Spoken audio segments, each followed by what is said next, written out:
তো আপনি আজকে আপনাদেরকে একটা জিনিস দেখাই যে এখানে পোস্ট করছে bdkickten.com নিজের আসনে তামিম শুরু হলো নতুন যাত্রা। তো ভালো কথা, ঠিকই আছে। আজকে নতুন প্রেসিডেন্ট নির্বাচিত হয়েছে তামিম ইকবাল। তো 11 জন চেয়ারম্যান নিয়ে, 11 জন সদস্য নিয়ে গঠিত হয়েছে বিসিবি। তো এখানে যদি কমেন্টে আমি ঢুকি, তো কমেন্টে ঢোকার পরে এখানে যতগুলো কমেন্ট পড়লাম মোটামুটি বেশিরভাগই সব তামিম ইকবালের বিপক্ষে। এই যে পড়ে শোনাই। ট্রাম্প না পারলেও হরমুজ প্রণালী দিয়ে তেল দেওয়া সাকসেস তামিম। তারপরে আরেকজনে কমেন্ট করছে এস এ রিয়াদ রাজ, পাম্পে তেল না থাকলেও তামিমের কাছে পর্যাপ্ত তেল আছে, সেরা রে সেরা। তারপর আরেকজনে কমেন্ট করছে সোহেল রানা, পরিশ্রম সাফল্যের চাবিকাঠি। এখানে কত দিয়ে রাখছে, লিখছে চাটাচাটি সাফল্যের চাবিকাঠি।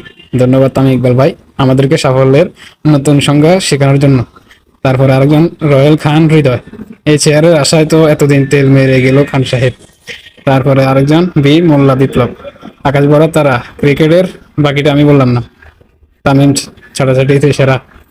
এরপরে রাজগার স্টোন, ছাটাছাটিতে ভালোই দক্ষ, মাঠের কথা সেটা ভিন্ন বিষয়। আরো আরেকজন কমেন্ট করছে এমডি জাকির হোসেন, চাটুকারিতে সফলতার চাবিকাঠি, ফ্যাক্ট ডট বাবা বাবা দা ক্রিকেট বোর্ড। মানে এগুলো পড়ার পরে আমার যে হাসি পেলো, তাই বাধ্য হলাম আপনাদের কাছে এটা শেয়ার করার জন্য। এরপরে আরেকজন কমেন্ট করছে এমডি জিল্লুর রহমান, ভালো খেলোয়াড় আর ভালো সংগঠক এক নয়। তার আরেকজন কমেন্ট করছে ইজাজ ইসলাম, খেটে নয় চেটে বড় হও তামিম ইকবাল। নাহিদ আহমেদ প্রত্যয়, পরিশ্রম সৌভাগ্যের পথ খুলে দেয়, অভিনন্দন ছেসরা দালাল। সবাই দেখতেছি তামিমের বিপক্ষে। মানে যাই দেখলাম বেশিরভাগ কি সব তামিমের বিপক্ষে।